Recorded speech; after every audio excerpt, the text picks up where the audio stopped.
Bueno, vayan uniendo ese Slido.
Diga. Hola, bueno, Mauri. ¿Puede ser que hoy sea la clase de Git o Mañana. mañana? Ah, ok. Gracias.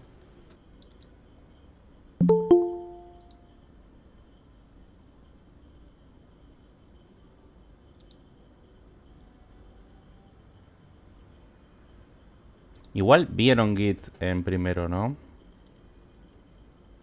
Estoy compartiendo lo del Slido.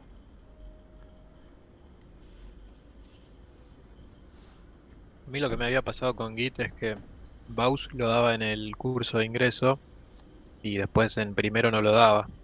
Y yo en el curso de ingreso no tuve a Baus y en primero tuve a Baus, entonces No, nunca tuve una explicación de Git. se cortó solo. Bueno, hay dos carpinchos. Sí. Ah, son dos polimórficos. Se clonó.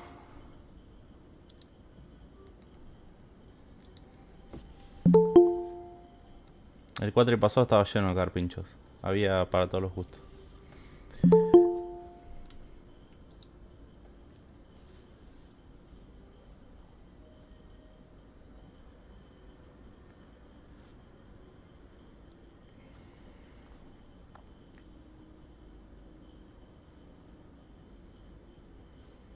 Bueno, vamos a arrancar.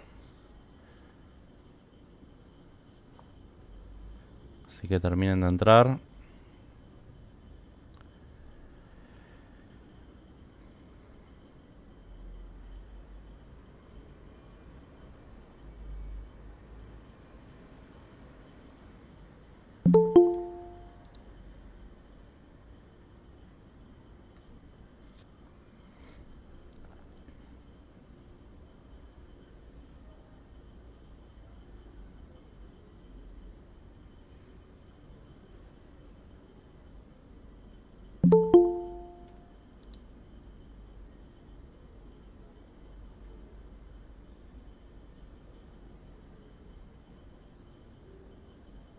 Bueno, arrancamos.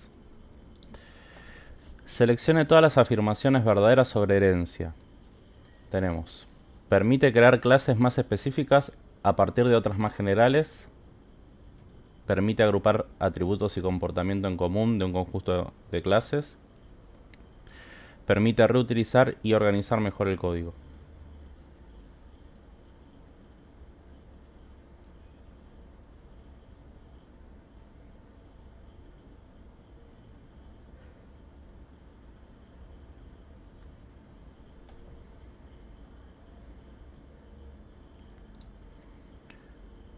Bien, todas son correctas.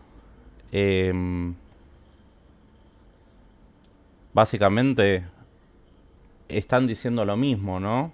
Permite crear clases más específicas a través de otras más generales. ¿Y cómo logra esto?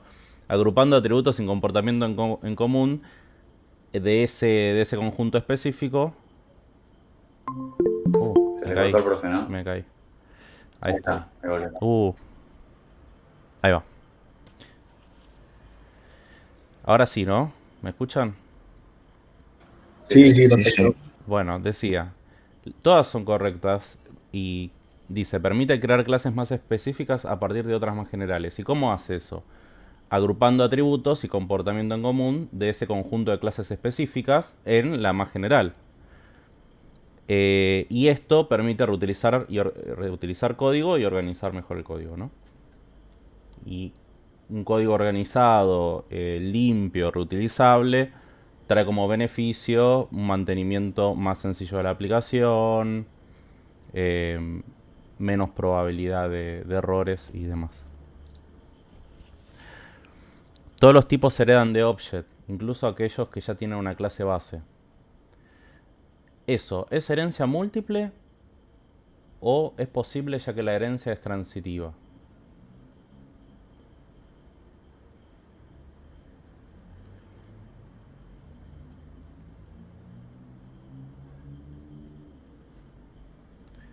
Bueno, dijimos en C Sharp, herencia múltiple no, sí es herencia simple. Pero sí sucede, que es esto de que la herencia es transitiva o tiene la propiedad de la transitividad, que si uno hereda de una clase que a su vez está heredando de otra, implícitamente estás heredando también de esa clase. Por ejemplo, perro hereda de mascota y mascota hereda de animal.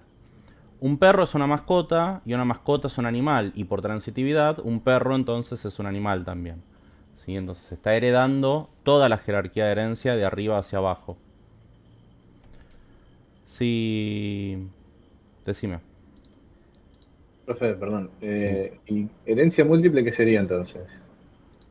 Herencia múltiple es heredar simultáneamente de dos clases que no tienen relación hacia arriba. O sea, no sé. A ver si se me ocurre algún caso. Bueno,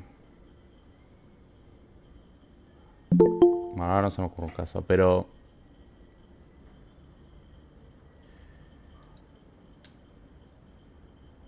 Y es que mascota y animal medio lo estás resolviendo también con herencia simple por transitividad, ¿no?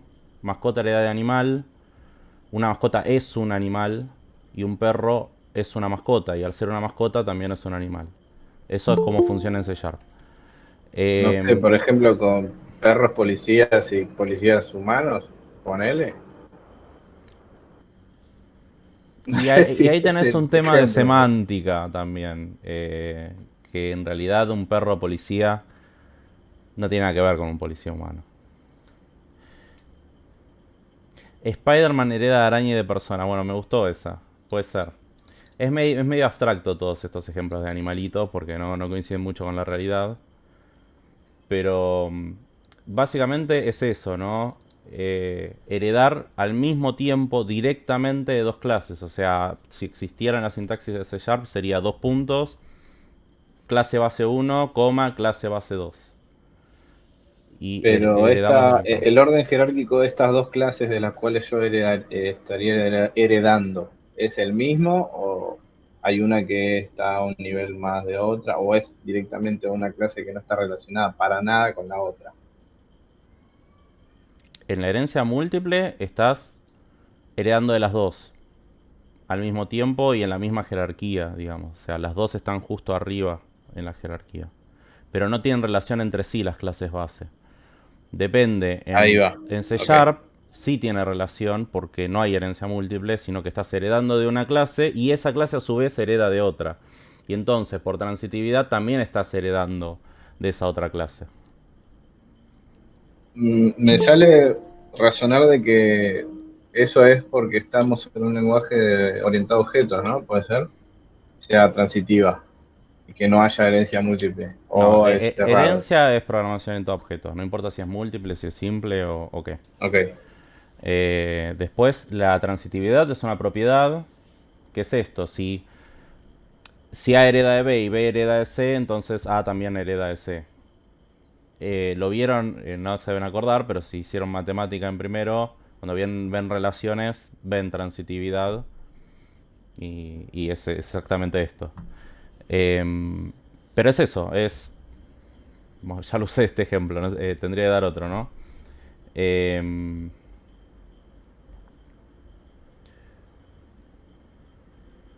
bueno, esto de improvisar en vivo no me sale bien. Perdón, Eh, profe, mala mía. sí.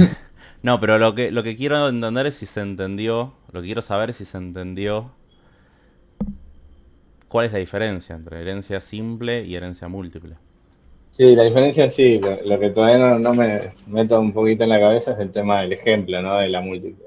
Pero tranqui. Sí, tendría, bueno, lo podría googlear rápidamente y les doy un ejemplo. También lo podrían Tranqui, hacer ahí lo ustedes. googleo yo, bro. Pero no se me ocurre ahora un ejemplo de herencia múltiple, porque tampoco lo suelo trabajar, porque como trabajo en C Sharp, trabajo en herencia simple, entonces no suelo pensar en herencia múltiple. Bien, poco están, bueno, ¿qué quieren que haga? De clase, stand-up, todo. Los constructores se heredan, ¿verdadero o falso?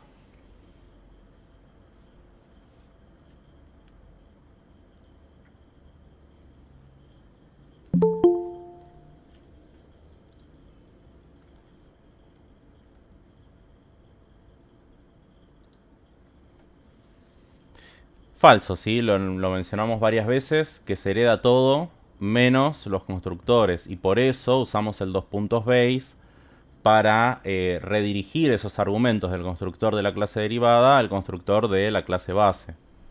Recordemos cuando digo clase derivada, clase hija, clase base, clase padre. ¿Qué no es herencia? El 2 puntos pensé que era herencia. El dos puntos base. Claro, pensé que como, bueno, que era una herencia de... El constructor se heredaba porque usabas 2 puntos base. No, porque si yo no declaro los constructores en la clase hija, no puedo hacer un new derivada con el mismo constructor de la clase base.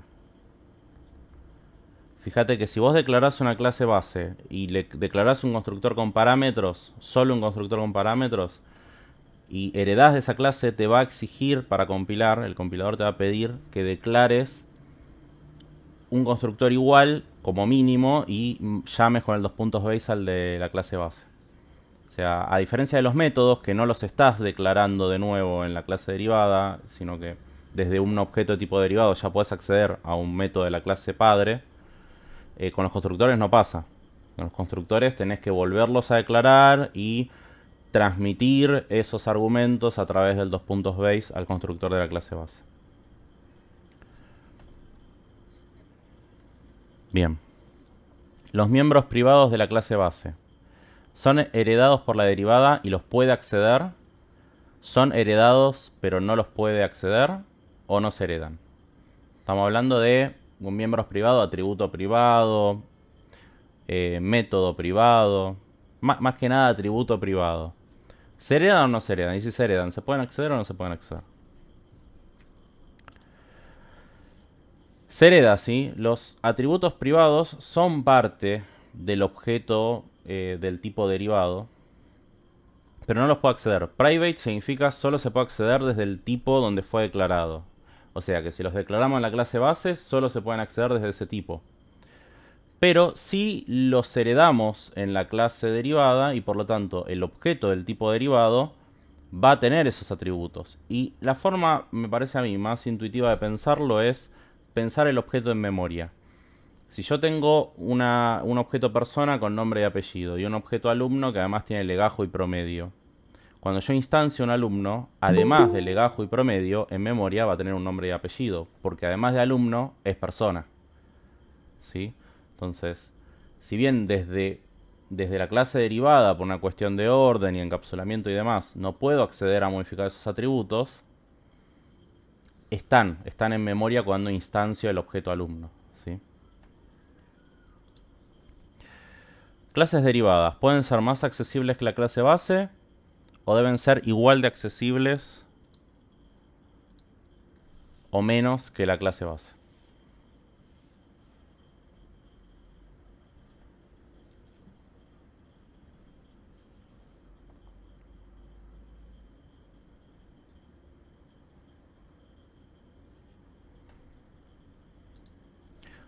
Las clases derivadas deben ser igual de accesibles o menos que la clase base. O sea, podemos restringir la visibilidad hacia abajo en la jerarquía de herencia.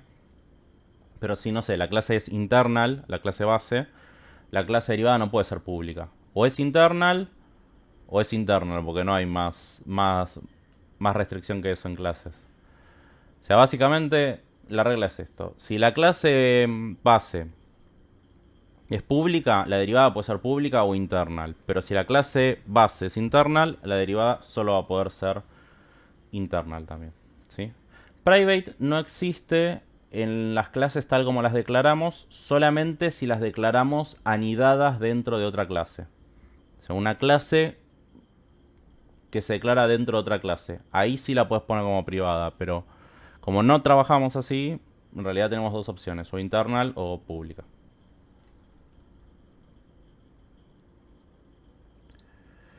Las clases selladas no pueden ser base de otras clases. No pueden derivar de otras clases. O no pueden ser base ni derivada. Selladas, sealed.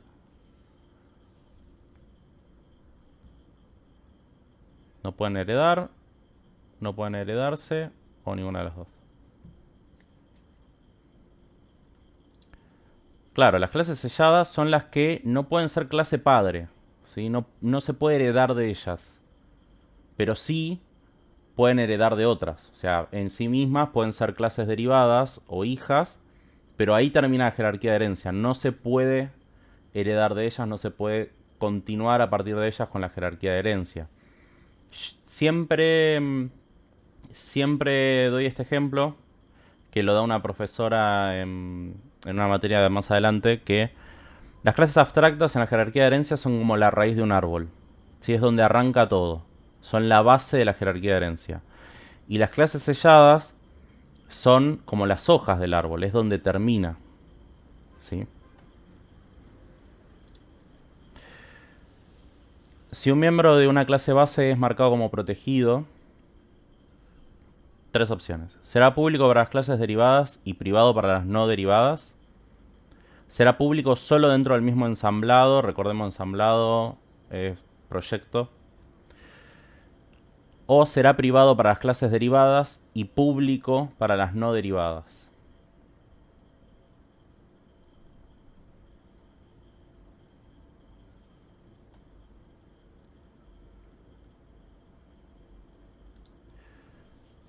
Claro, recuerden, protegido es privado para todo lo que está fuera de la jerarquía de herencia y accesible, público, para lo que está dentro de la jerarquía de herencia, es decir, las clases derivadas.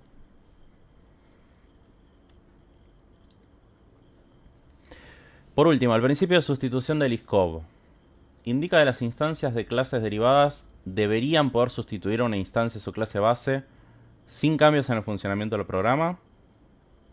U opción 2 indica que la instancia de una clase base debería poder sustituir a instancias de sus derivadas sin cambios en el funcionamiento del programa. Básicamente, acá da vuelta una cosa. O las derivadas sustituyen a la base o la base sustituye a las derivadas. Ahí está el truco de las dos respuestas.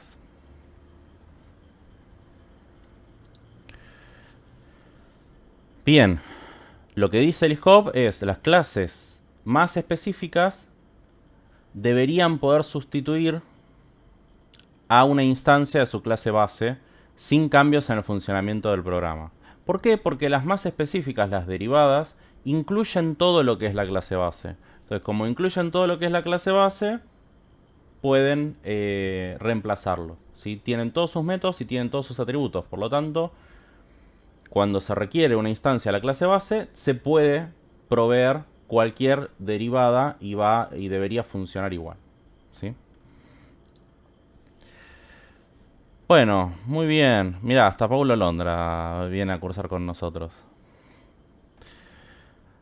Bueno, Common Language Runtime, CLR. Es un conjunto de especificaciones sobre tipos de datos que deben implementar todos los lenguajes de Net Framework. No, eso es el Common Type System, CTS, que es esa especificación de los tipos de datos que las implementaciones de .NET tienen que tener. ¿Es el compilador de C#? No compila C#. Recordemos el proceso de compilación de C#. Primero se compila de C# a código intermedio y luego el CLR compila ese código intermedio. Pero es código intermedio, no es C#. ¿Es un conjunto de bibliotecas que utilizan todas las implementaciones de .NET?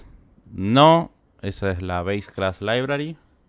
¿Es el encargado de traducir al lenguaje máquina el lenguaje intermedio al que se compilan todos los lenguajes de la plataforma .NET? Correcto, es lo que acabo de decir. Si tienen alguna duda, levanten la mano, me frenan, escriben lo que necesiten, ¿sí? Así no voy preguntando a cada rato si tienen dudas. ¿Cuál de los siguientes elementos tiene la función de organizar el código para reducir los conflictos entre nombres? Encapsulamiento, directivas, ninguna respuesta. Acá circulito puede ser una sola. Alias, namespace o todas las respuestas. Bueno, es namespace, ¿sí? Los namespace son una organización lógica del código donde uno mete clases como si fueran carpetitas lógicas, que son los namespace, o otros tipos, pueden ser enumerados también, o los tipos que vamos a ver después, interfaces y demás. Y uno los guarda como dentro de un grupo lógico de cosas que tienen que ver entre sí. Y al guardarlos ahí evitamos problemas de hay dos tipos que se llaman iguales. Cuando digo tipos hablo de clases, enumerados y demás, que sabemos que bajo un mismo namespace no se pueden llamar iguales. Entonces, bajo distintos espacios de nombres, solucionamos ese problema. Por supuesto, lo que esté dentro de esa agrupación lógica tiene que tener relación entre sí. Por ejemplo, nosotros usamos colecciones de el espacio de nombre system.collections.generic. Y ahí no hay cualquier cosa, no está datetime ahí adentro. Son colecciones genéricas, ¿se entiende? Bien, seguimos. Marque las afirmaciones verdaderas sobre miembros estáticos. O sea, todo lo que no sea de instancia.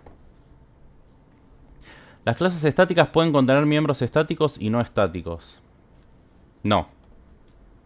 Las clases estáticas solo pueden contener miembros estáticos, y con eso nos referimos a atributos, a constructores, a métodos. Todo dentro de una clase estática tiene que ser estático. Entonces la primera no es cierta. Los atributos estáticos solo son accesibles desde métodos estáticos. Correcto. Recordemos, no podemos... No, falso. Falso. Los miembros estáticos los podemos acceder desde miembros de instancia como de miembros estáticos, ¿sí? Como son de la clase, se pueden acceder también desde un método de instancia. Entonces, también falsa. Solo las clases estáticas pueden contener miembros estáticos. Falso también. Podemos declarar atributos, constructores y métodos estáticos en clases que no sean estáticas. ¿Puede heredar de otra clase? Falso también. Las clases estáticas no pueden heredar de otras clases. Tampoco pueden heredarse de ellas, ¿sí? Las clases estáticas no pueden ser base ni derivada.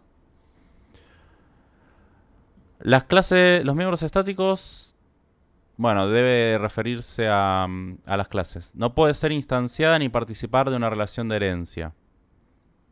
Esto es cierto. O sea, no pueden participar de una relación de herencia, pero tampoco pueden instanciarse. Justamente, son estáticas. Puedo declarar indexadores estáticos. Falso. Los indexadores, ¿se acuerdan que llevaban el dis en la declaración? Bueno, eso es porque hacen referencia a la instancia en la que son declarados. O sea, uno no se lo declara en un tipo. Por ejemplo, las listas tienen un indexador declarado. Y ese indexador no hace referencia a las listas en general, sino a una instancia particular. O sea, instanciamos la lista y recién ahí podemos acceder al indexador. no podemos acceder sin instanciar.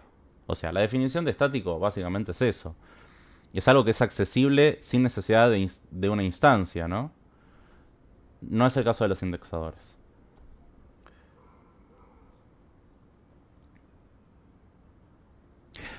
¿Los atributos estáticos solo son accesibles de métodos estáticos? No.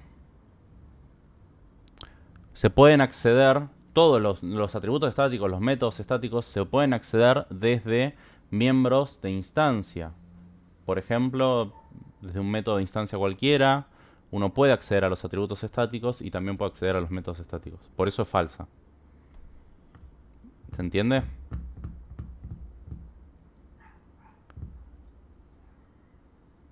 O sea que si la clase es estática y yo la llamo desde el program, la puedo llamar con un método de instancia.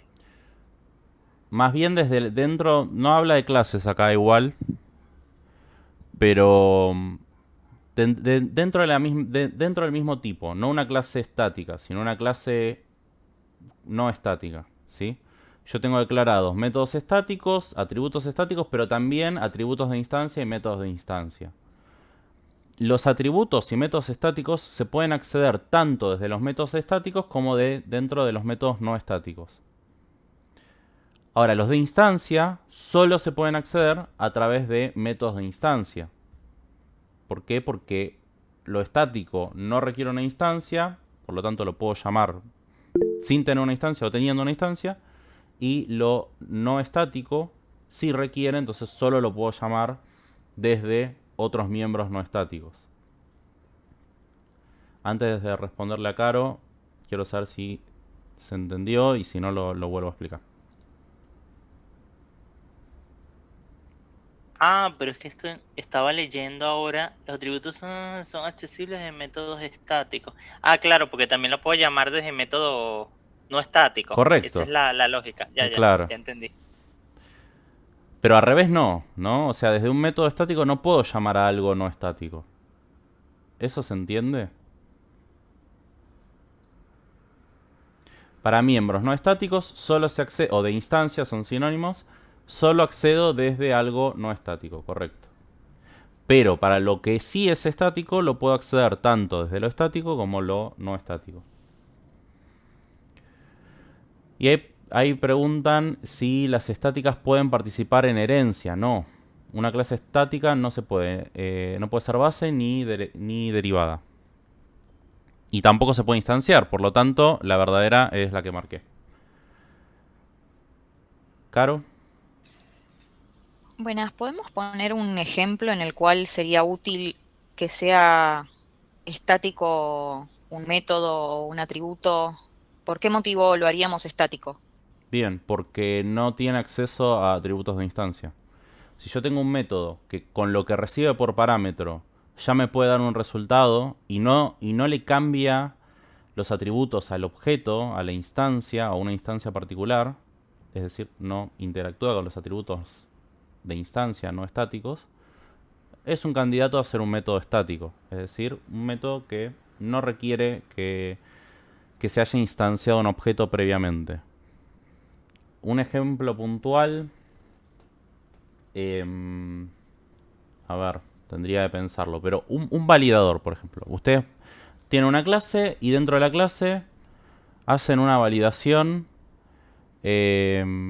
y esa validación recibe un string por parámetro nada más, que no es un atributo de la clase. Y en base a eso te vuelve true o false. Bueno, no sé. Si en esa validación, en la lógica interna, no trabaja con los atributos de la clase, no necesita hacer un método de instancia. Ejemplos reales, el brightline, como escriben ahí, el math.pow, datetime.now, por ejemplo, datetime.now. Now es una propiedad estática. ¿Por qué es estática? Porque la hora actual no requiere de ningún objeto, ¿sí? Es una sola. Existe una sola hora actual. Entonces, cuando haces datetime.now y te devuelve fecha y hora actual, no requerís instanciar datetime. Ahora, si vos quisieras usar, por ejemplo, el método add days, creo que se llama, para agregar días, tenés que partir de una fecha puntual. Y ese método requiere una instancia que ya sea una fecha puntual. Perfecto, gracias.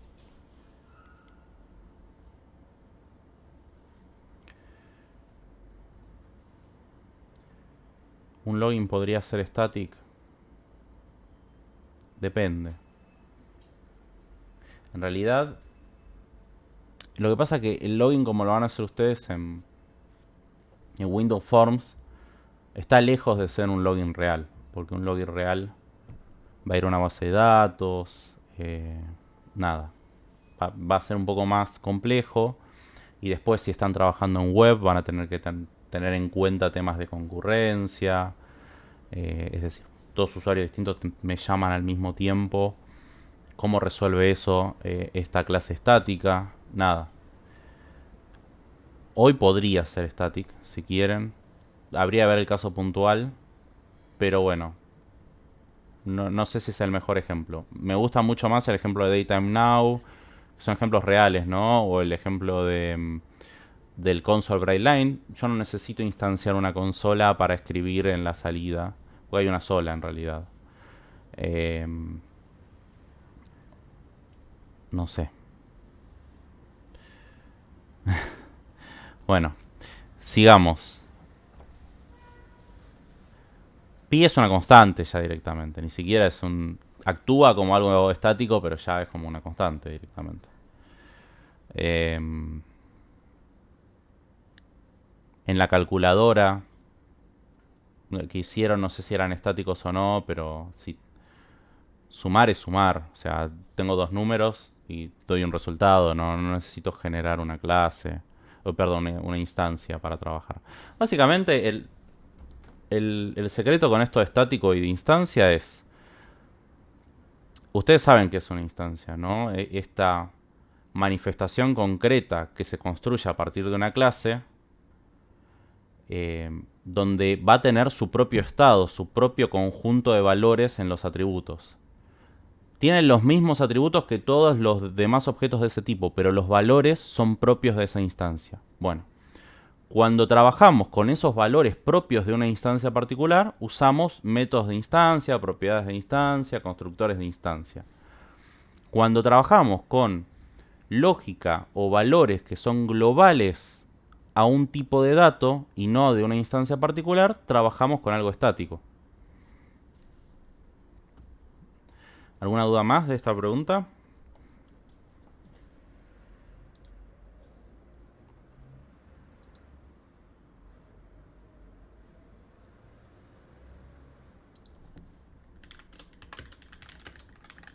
Bueno, vamos a seguir. ¿Cuál de estas características no corresponde a String Builder? Bueno, acá puede ser una sola. Puede establecer el máximo de caracteres que puede contener. Y dice, ojo, esta está negada, no corresponde a String Builder. Yo trato de no hacer... Esto son preguntas que están tomadas de parciales reales. Yo trato de no hacerlas así las preguntas tan confusas. Porque entiendo que en los nervios se te puede pasar el no. Pero bueno, nada. Puede llegar a pasar que haya alguna en un final o en algún parcial. Si es uno mío va a ser sin intención. Y en otros no sé. Puede establecer el máximo de caracteres que puede contener. Es una clase sellada. Eso lo marqué sin querer. Es una clase sellada. Ninguna respuesta. Representa una cadena de caracteres mutable. Todas las respuestas. Es una clase estática. Bueno, claramente no es una clase estática. ¿Por qué? Porque la podemos instanciar. De hecho, la tenemos que instanciar. Tenemos que instanciar String Builder, hacer New String Builder, para poder usar sus métodos. Entonces, claramente, si se puede instanciar, no es una clase estática. Todas las demás son medias tramposas, ¿no? Porque yo qué sé si es una clase sellada. O sea, tendría que ir a verla. Son medio como... esto no estoy seguro, pero al solo admitir una respuesta y ser tan claro que no es una clase estática, porque la estuve usando todo el cuatrimestre y la estuve instanciando, y si yo sé que una clase estática no se puede instanciar, Ya está, es por descarte, ¿sí? Todas las demás están para joder, me parece a mí. Ni yo sé si es ella, me parece que sí, pero... Sí, eso yo lo tuve que buscar también. Me quedó. Igual con lo que decís vos, obviamente tenía sentido que sea. Claro. Pero sí la googleé por curioso. Bien. Marque las afirmaciones verdaderas sobre objetos. Los objetos son instancias de una clase y se crean en tiempo de compilación. Bueno, acá, ¿qué está mal? Lo que yo repetí 40 veces ya. Lo de la compilación. Claro, o sea, ¿son instancias de una clase? Sí. Y sigo leyendo, por las dudas. ¿Y se crea en tiempo de compilación? No. O sea, o es todo verdadero o es falso.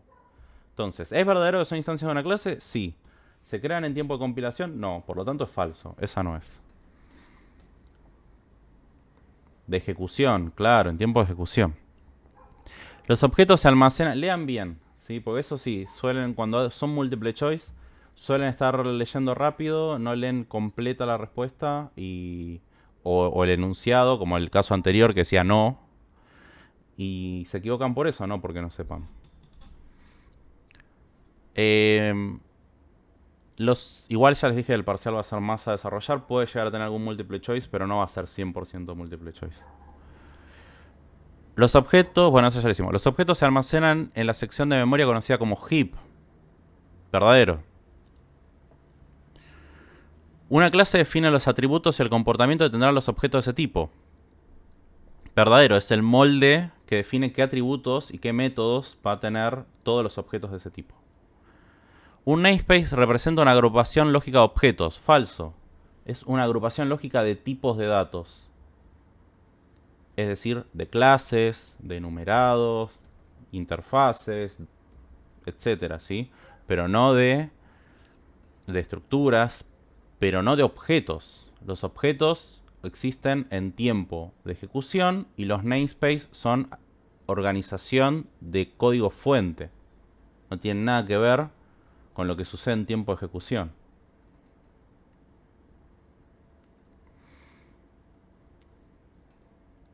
Sí, igual... Bueno, está bien esa está bien. Ahí tienen que entender bien qué es un namespace. Perdón, Mauri, ¿te puedo hacer una consulta ahí Sí. de esa pregunta? La que tildaste, la primera que tildaste, la del heap, Sí. ¿eso hay que saberlo de memoria, digamos, o tiene algún sentido de que se almacena en el heap? De memoria no, o sea, sí, lo vas a saber de memoria, pero es algo muy base, no es que hay que memorizar demasiado, que es los objetos son tipos de referencia y su referencia apunta a un sector del heap donde vive el objeto, ¿no? Básicamente todos los valores de sus atributos. Ok, gracias. Es eso, es algo que también venimos repitiendo. Los objetos son tipos de referencia. De hecho, todas las instancias de las clases son tipos de referencia. Todos los tipos de referencia se almacenan en el heap. Y lo único que se almacena en el stack es la dirección de memoria donde vive ese objeto. Pero principalmente en el heap. A diferencia de las estructuras y todos sus tipos derivados que... Bueno, tipos derivados no es correcto. Todos los tipos de datos que sean estructuras son tipos de valor, por ejemplo. O los enumerados son todos tipos de valor. Entonces sus valores se almacenan en el stack, no se almacenan en el heap. Y eso también conlleva, bueno, ya les mostré que se comporta distinto el tema del scope, ¿no? De a dónde está limitado el scope. Yo le paso un tipo de referencia, un método, y lo cambio ahí adentro, se cambia también el ámbito de llamada, desde donde estoy llamando al método. Ahora, si le paso un tipo de valor, se genera un clon, una copia, y no afecto al dato original. ¿Cuáles de las siguientes afirmaciones sobre un objeto son verdaderas? Un objeto puede heredar de otros objetos. Clases pueden heredar de otras clases. Esa es media trampa. Es un modelo o clasificación que reúne características y comportamientos comunes abstraídos de elementos o conceptos de la realidad a partir de los cuales se construirán instancias en memoria. ¿Eso qué es? ¿La definición de qué? Y una clase. De clase. De clase, no de objeto. ¿Sí? La otra dice, es un bloque de memoria que se ha asignado y configurado de acuerdo a las especificaciones de una clase. Eso sí suena a un objeto. Se almacena en el sector de memoria conocido como stack. Bueno, esa la respondimos antes. No. Uno podría acá aclarar. En general los exámenes tienen un espacio para poner aclaraciones. Entendí tal cosa, por lo tanto marqué tal como correcta. Y eso puede hacer que consideremos válida la pregunta. Si ustedes acá me marcan esta y me dicen... En el stack, la marqué como correcta porque en el stack se guarda la dirección de memoria donde vive el objeto. Listo, perfecto. Seguramente la autocorrección sale como mal, pero yo reviso el comentario y digo, ah, está bien, listo, un punto. ¿Entienden? ¿Por qué? Porque ustedes están entendiendo exactamente dónde están guardadas las cosas en la memoria, solamente que tuvieron una interpretación de la respuesta distinta a la que se esperaba. Pero está bien. Indique cuáles de las siguientes afirmaciones sobre la programación orientada a objetos son correctas. Bueno, ninguna respuesta. Compila el código de .NET generando binario que interpreta el sistema operativo. No. Propone resolver problemas de la realidad a través de identificar objetos y relaciones de colaboración entre ellos. Y eso es básicamente programación orientada a objetos. Define un conjunto común de tipo de datos orientados a objetos. No. Eso es de nuevo, el Common Type System. Se encarga de eliminar las variables que perdieron la referencia. Ese es el Garbage Collector. Nada, el único que coincide con la definición de programación orientada a objetos es el que marqué. Estaba rara esa pregunta también. Profe, ahí Sí. en esa y en la otra pregunta era una sola opción, pero los cuadritos te hacen poner dos. No, no O te sea, hacen poner dos. sí, porque los cuadritos es múltiple opción y los círculos es una sola opción. Por No, ejemplo, esa pregunta y la otra, las dos son cuadritos y es una sola opción. es una posible múltiple opción. Puede ser una o más. En esta yo no puedo. Mira, si selecciono otra se cambia. Claro, eso sí o sí es una sola. Es Pero una en sola. esta Puede ser una o más. normalmente siempre tenemos la de que son dos, o son tres, o son cuatro, O es pero una. como que nunca, o como que, pues siempre la de una la dejan con el circulito. Entonces por lo menos me generaba la duda No, cuando eso es en estaba, Slido, que es especial y te spoilea las cosas.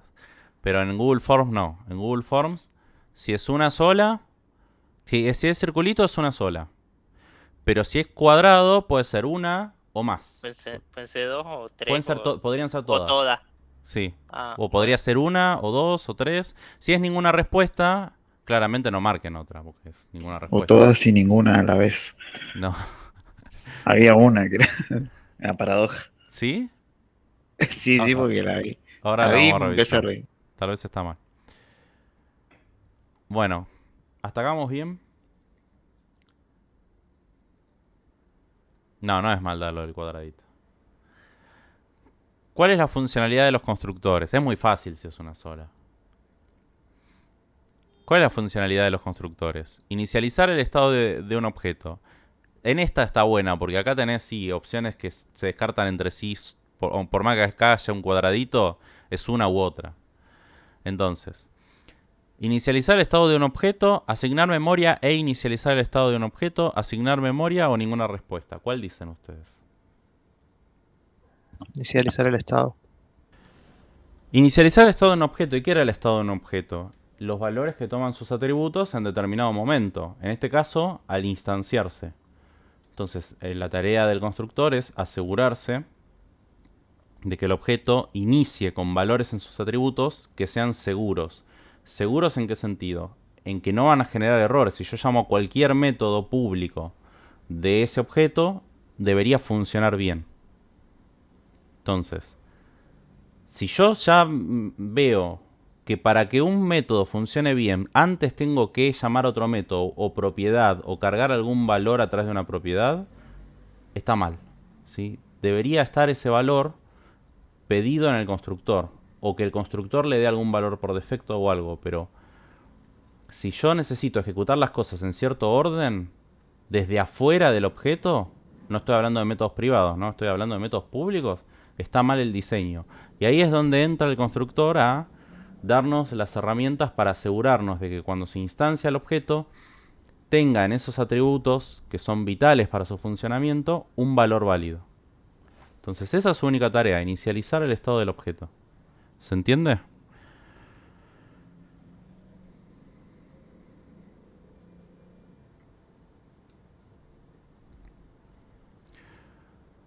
Bueno, si tengo una clase con solamente 3 constructores, uno estático, uno privado y uno público.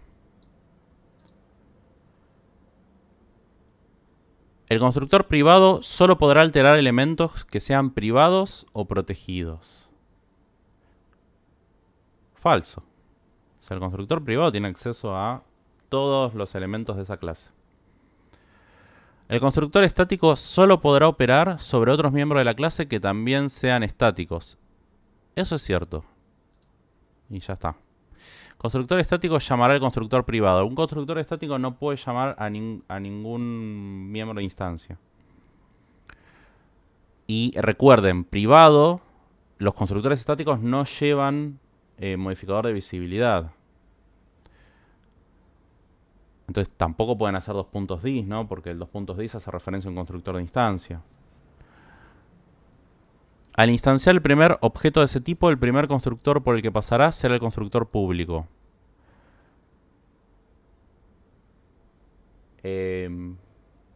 A ver si se me ocurre un... No. Tengo un constructor, uno estático... No, claro, va a pasar primero por el estático. Recuerden que el constructor estático se llama en la primera interacción con la clase, ni siquiera al instanciar el primer objeto. La primera vez que hacemos...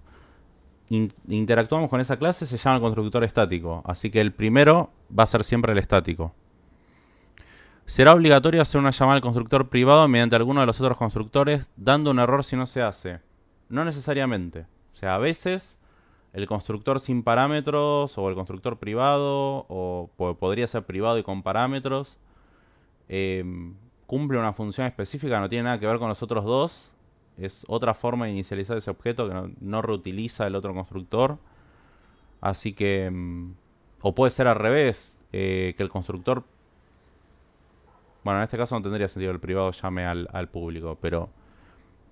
No es obligatorio para que compile, no es necesario. Sí es una buena práctica cuando hacen cosas parecidas y podemos reutilizar código que se llamen entre sí, pero no es necesario.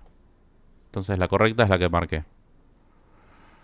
Un constructor estático solo puede operar sobre otros miembros estáticos. Sí. Te hago una pregunta. Habías dicho, perdón, justo estaba anotando y me perdí, que estabas en el constructor estático llamará al constructor privado. Creo que dijiste algo algo sobre el modificador de acceso, ¿puede Sí, ser? los constructores estáticos no tienen modificador de acceso. Listo, perfecto, eso. Gracias. Se declaran static, nombre de la clase, paréntesis vacío, pues no llevan parámetros y nada más. Y Claro. no puede haber más de uno, solo un constructor estático. Perfecto. Gracias. Indique él o los errores del siguiente código. Bueno. ¿Cuál es el error? No se puede llamar a 2.base en esta clase, no puede haber 3 métodos con el mismo nombre. No son métodos, son constructores. Y acá hay una sobrecarga válida, ¿no? Hay un constructor sin parámetros, un constructor que recibe un entero y un constructor estático, que nada tiene que ver con los otros dos. La sobrecarga es válida, o sea que eso está bien. No se puede llamar a 2.dis en esta clase. Sí, porque el 2.dis de este constructor que recibe un entero llama al que no recibe entero. El constructor estático no puede existir si la clase no es estática. Ya dijimos que las clases no estáticas pueden tener miembros estáticos, incluyendo un constructor. Pero no hereda de nada. Entonces, ¿puedo hacer 2.base si no hereda de nada? No. El 2.base o el punto base también solo se pueden usar cuando esa clase hereda explícitamente de alguna otra clase. Ahora tengo dudas si esto da error. Porque... Bueno, después lo vamos a probar, a ver si da error. Pero me voy a tirar a marcar esta.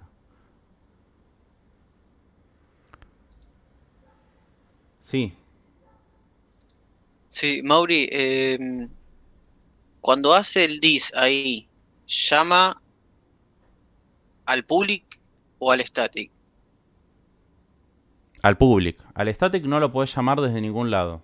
Es un constructor que lo llama el CLR nada más. Ok, y además dijiste que cuando es estático no tiene parámetros, ¿no?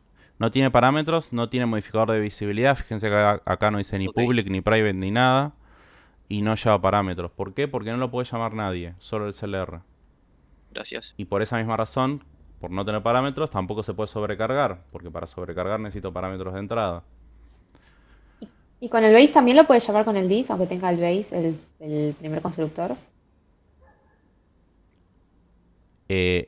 Imaginemos que llamo a prueba B, ¿no? Sí. Prueba B, primero va a llamar a este constructor, al que no Ujú. recibe parámetros. Y después, si hubiera una herencia acá, estarían llamando al constructor sin parámetros de la clase base.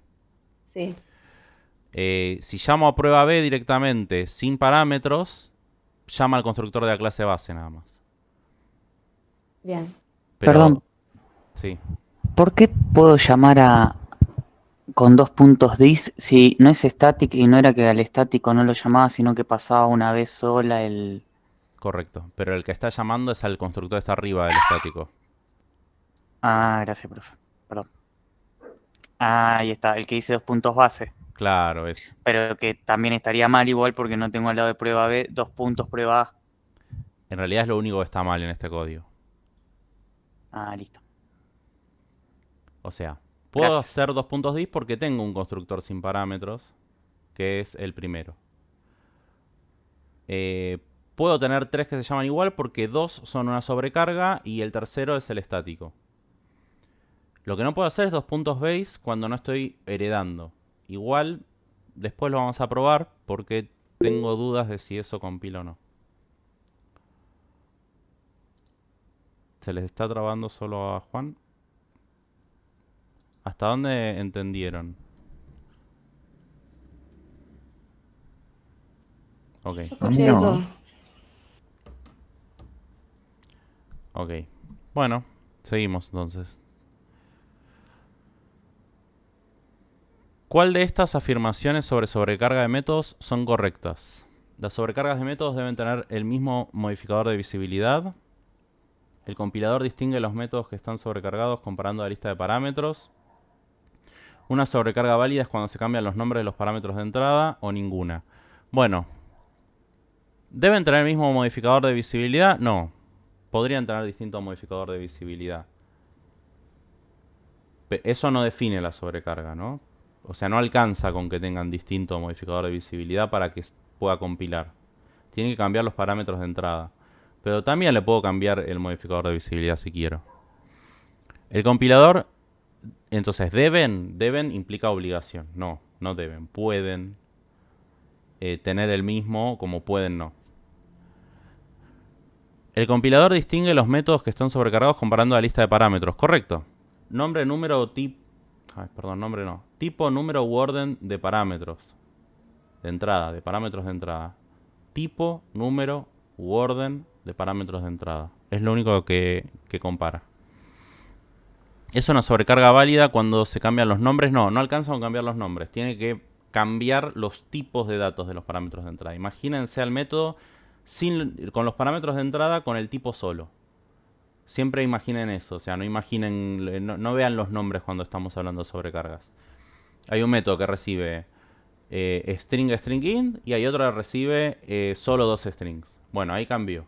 O hay otro que recibe string int y otro que recibe string float y ahí cambió. Ahora, si lo único que cambió, ambos reciben string int y lo único que cambió fue el nombre de los parámetros, eso no es válido. Sigue siendo el mismo método. No es una sobrecarga válida. No compila. Bien, un método se sobrecarga para poder reutilizar nombres, reducir la cantidad de métodos que aparecen en el IntelliSense, que haya muchos métodos con poco código cada uno, o agregar funcionalidad. La verdad es que es para agregar funcionalidad. No hay que hacerlo de forma caprichosa. Es cuando es la misma operación, pero le quiero agregar algo más sin cambiar el método original. y quiero dar alternativas de lo llamás con estos parámetros o con estos otros, pero en el fondo el método sigue haciendo desde lo conceptual, desde lo semántico, desde el significado de lo que hace, lo mismo, solo que recibe distintos parámetros de entrada. Entonces es una forma de agregar funcionalidad o flexibilidad al código. Sí, está redactada rara. Si tengo la conversión mi clase A y B lo estoy casteando a mi clase. Ojo con esta. Es una conversión explícita, la cual se suele utilizar cuando la conversión no implica pérdida de información. Las conversiones explícitas deberían o se usan cuando la conversión puede implicar pérdida de información. Entonces, la primera no es correcta. Es una conversión implícita, la cual se suele utilizar cuando la conversión implica pérdida de información. Al revés, las implícitas se suelen utilizar o se deberían utilizar cuando la conversión no implica pérdida de información. O sea que esa también está mal. Y las otras, está bien lo de no implica pérdida de información o implica pérdida de información, pero el tema está si es implícita o explícita. ¿Cómo sé si es implícita o explícita? Bueno, explícita justamente es cuando tengo que poner el operador de casteo, en este caso esto que estoy señalando. Esa es la diferencia. Las conversiones implícitas no necesito explicitar la conversión, no necesito poner operador de casteo. En este caso sí está, por lo tanto es una conversión explícita, y entre las dos de explícita lo correcto es que se use cuando podría implicar pérdida de información. Entonces la última es la correcta. ¿Qué operadores pueden sobrecargarse? Esta es de esas preguntas que no me gusta a mí porque es muy de memoria. Ni yo la sé. ¿Cuál es? Me parece que es este nada más. Sí, es ese nomás. Yo puse casting porque entendí que también se puede cargar eso cuando vos haces el explicit. Bueno, ahí estaba teniendo esa discusión con alguien en Slack. Es esos grises, ¿no? Que si ustedes aclaran, entiendo que pongo esto porque entiendo que tal cosa, se la vamos a dar bien. Pero en sí no estamos sobrecargando el operador, sino la conversión explícita. Pero sí, la alternativa a sobrecargar el operador de casting es hacer el cambio de comportamiento a la conversión explícita. Que no sé si llamarlo sobrecarga. Pero bueno, me parece que la correcta es esta, la de Unario. Igual no se preocupen, no va a haber una pregunta así de memoria horrible como esta. ¿Cuáles de las siguientes afirmaciones sobre el formulario de Windows Forms son correctas? ¿Utilizan clases parciales separando una misma clase en distintos archivos? Claro, está hablando de operadores. Windows Forms. ¿Utilizan clases parciales separando una misma clase en distintos archivos? Recuerden, ¿qué es una clase parcial? Es la definición de una misma clase dividida en dos o más archivos. En el caso de Windows Forms, separan la parte de código de esa clase que genera el diseñador gráfico de Visual Studio de la parte donde trabajamos nosotros. Y para eso usa clases parciales. Son dos archivos, pero están definiendo una misma clase. Es el mismo formulario sobre el que están trabajando. Si ustedes van a la declaración van a ver que se llaman igual las clases, y que lo único que tienen de diferente es que adelante dice partial, y ese partial le sirve al compilador para entender, esta clase está dividida en distintos archivos. Después compila y mete todo junto, no importa, pero es para trabajar de forma más ordenada y más cómoda. Entonces sí, utilizan clases parciales. El formulario se dibujará de acuerdo a los valores que tengan cargados en sus atributos. Esto es clave. Los formularios son objetos. Por lo tanto, sus características se definen a través de los valores que tienen sus atributos. Uno setea propiedades del formulario, por ejemplo, el tipo de borde, el título, el color de fondo, el tamaño, nada. Todas las propiedades que venimos trabajando con formularios son el mismo concepto que venimos trabajando con todas las clases que declaramos nosotros.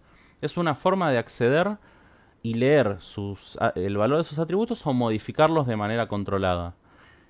Y de acuerdo a esos valores que tienen los atributos es cómo se dibuja en pantalla el formulario y cómo podemos interactuar con el formulario.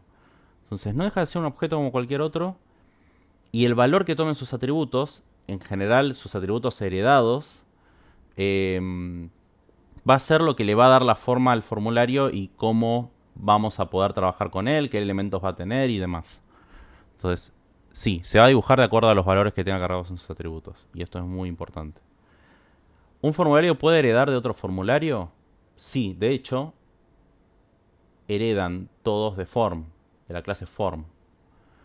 Y la clase form es la que contiene la gran mayoría de métodos y propiedades que nosotros usamos cuando trabajamos con formularios, salvo los que declaramos nosotros mismos.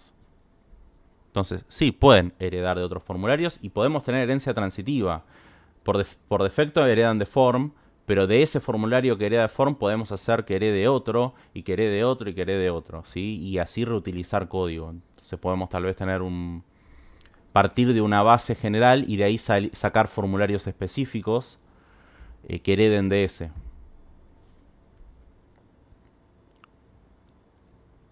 En Windows Forms es muy importante, como en cualquier interfaz gráfica, poder reutilizar cosas. En general se arman componentes, o en el caso de Windows Forms serían controles de usuario que se puedan reutilizar, que sean configurables a través de sus atributos justamente, y los podamos reutilizar en varios formularios o ventanas de la aplicación sin necesidad de volver a generar todo el mismo código todo el tiempo.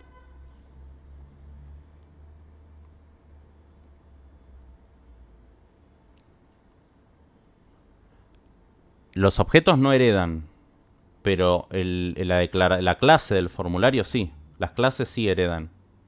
El objeto en sí parte de una clase que heredó de otra, y que es como si estuviera fusionando las definiciones de las dos. De la clase más general la agregás a la clase más específica, y a partir de eso creas un objeto de ese tipo.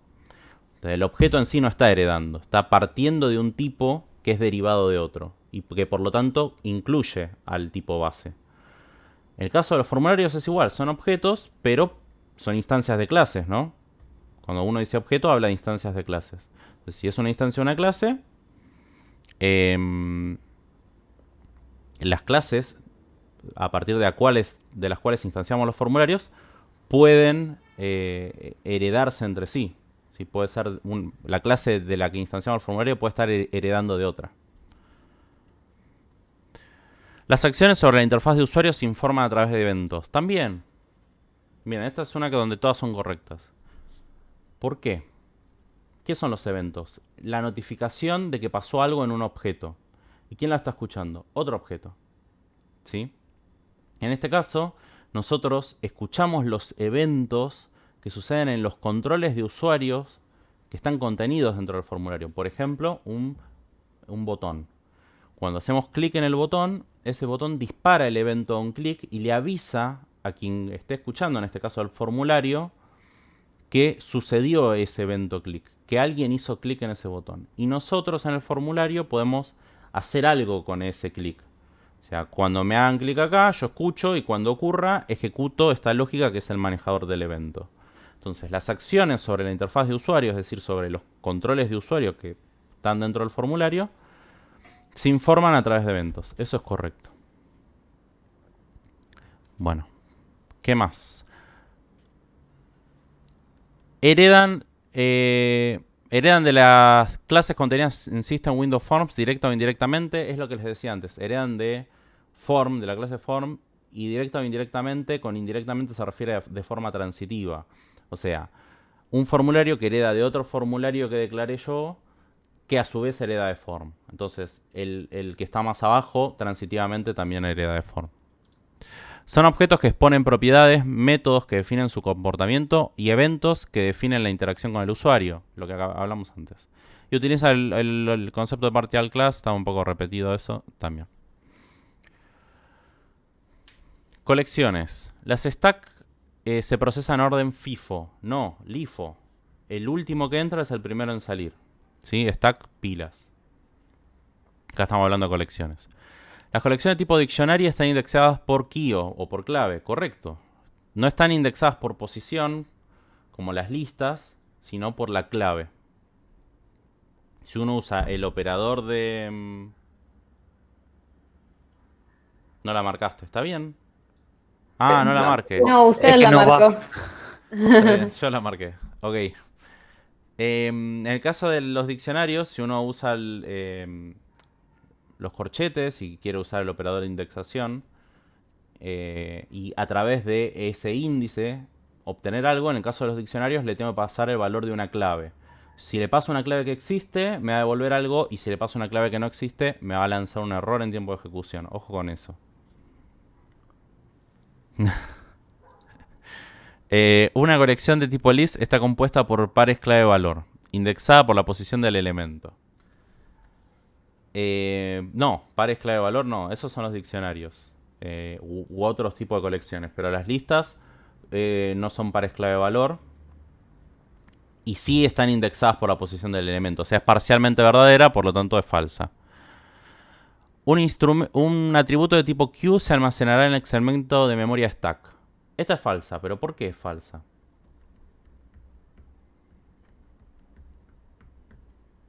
¿Por qué el Q no se almacena en el segmento stack? ¿Es por referencia? Es un tipo de referencia, es un objeto y lo estamos instanciando y está definido en una clase. Por lo tanto es un tipo de referencia, por lo tanto lo único que se almacena en el stack es la dirección de memoria donde vive la Q realmente, que es en el heap, ¿no? Entonces no se almacenará en el stack. Si tienen dudas me frenan, ¿eh? Las colecciones tipo ArrayList es una colección no genérica, representan una matriz de objetos de tamaño fijo. Falso, todas las colecciones son dinámicas. Una misma instancia de una colección genérica permite agregar datos de distintos tipos no derivados. Int, string, perro, persona, etc. Falso, esas son las no genéricas. Las genéricas tienen seguridad de tipos, son de un tipo específico. Y aclara no derivados, porque saben que los tipos derivados pueden reemplazar al tipo base, ¿no? Y si tengo una lista de animales y perro hereda de animal, voy a poder guardar perro y voy a poder guardar gato y ornitorrinco. Bien. Las pilas representan una colección de objetos con el orden primero en entrar, primero en salir. FIFO, bueno, no, ya lo dije recién, no. Que es LIFO. Entendeme, formulario, es LIFO. Un array compuesto por elementos que también son de tipo array. Al instanciarse, inicializará todos sus elementos como null. O sea, un array cuyos elementos también son array. Recuerden, estas matrices escalonadas, o creo que en primero lo vieron como arrays paralelos. ¿Cómo va a inicializar sus elementos? Va a inicializarlos como null. ¿Y por qué?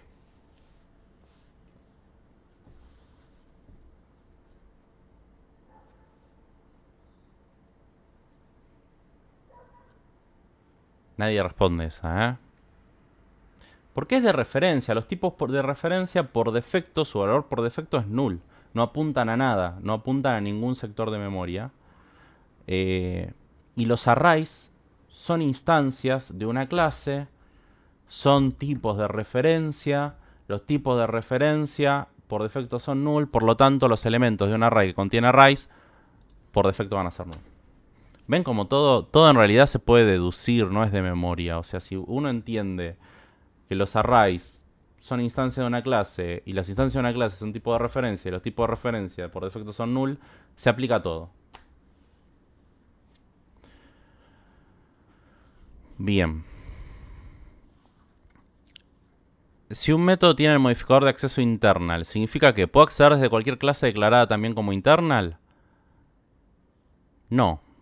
Necesariamente no. Solo puedo acceder desde dentro de la clase donde fue declarado. No, eso es private. ¿Puedo acceder solo desde una clase derivada? No. Eso, solo desde una clase derivada no hay ninguno, pero se acerca más a protected. Puedo acceder desde cualquier clase, pero solo dentro de un mismo proyecto ensamblado. Es esa. Puedo acceder solo desde una clase derivada que se encuentra dentro del mismo proyecto. Eso es otro que es protected internal. Este no se los enseñamos, pero ustedes pueden declarar algo así. Y eso significa que solo es accesible por clases derivadas de ese tipo o la misma clase pero solo dentro de ese mismo proyecto.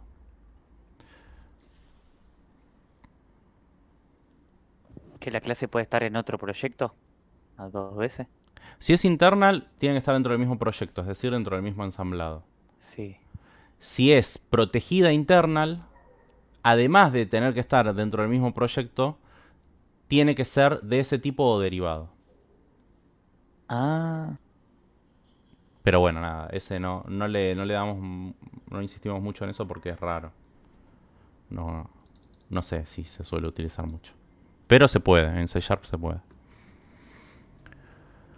¿Para qué se usa el modificador de accesibilidad protegido? ¿Para que los atributos y métodos de la clase sean públicos? No. ¿Para extender la visibilidad de una clase a una derivada sin comprometer el encapsulamiento? Sí. ¿Para que los atributos privados puedan ser heredados? No, siempre se heredan los atributos privados. Lo correcto es protegido cuando quiero que algo sea accesible desde el mismo tipo donde fue declarado y sus derivados. Simplemente eso. Si C hereda de B y B hereda de A, esto es transitividad. Ya les adelanto. Entonces, C está abajo, ¿no? De la jerarquía de herencia. C está heredando de B y B a su vez está heredando de A, que está arriba en la jerarquía de herencia. Es la clase más base, si quieren, más padre. Implícitamente C también hereda de A. Sí. Ya dijimos que si C es B y B es A, entonces C también es A. Esto es transitividad. Está bien. .NET no permite las relaciones transitivas, falso. C hereda de B, pero no de A, falso. ¿Sería herencia múltiple? Ya lo explicamos hoy, falso. Listo, es esa, la primera. Las clases derivadas en C# heredan atributos, propiedades, métodos y constructores. ¿Qué está mal acá? Constructores. No se heredan los constructores, ¿no? Entonces es parcialmente verdadera y esta última parte es falsa, por lo tanto es falso.